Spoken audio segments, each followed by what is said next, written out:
বাবা দাও তো দাও দাও দাও। কি হলো তোর? আরে একটা কথা আসলো। কি কি? আরে মুই না অতি জ্বর বেড়াছো। কি বলতে?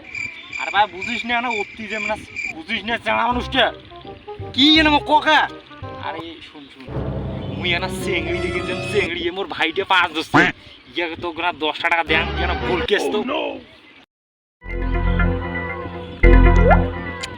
হাট হাট ভাই যাই চল। না না মুই দিতা মুই বুঝছি। হ্যাঁ তোর দাদা কুত্তি যাবে না যাবে হাট ভাই যাই হাট। মুই নিয়ে যান। আরে মুই খেলে না তুই কি আইছো? মুই বুঝছি তুই করে যাব মুই যান। আরে আরে তুই সামনে আইছো মুই যান তুই যা বা যা তো। খাওয়া ধরবে তুই না যাই তুমি কুত্তি যাই যাবা। না না মুরে বাইরে বাইরে মুই যান দিতা আরে ভাই মুই যান দিতা তো মুই যান না তো মুই যা। হ্যাঁ না যাচ্ছে যা ওই বাড়ি গেলাম তোর দাদার সাথে তুই কুত্তি যাই যা। মুই যান থাকে থাকে আরে মুই যান বাইরে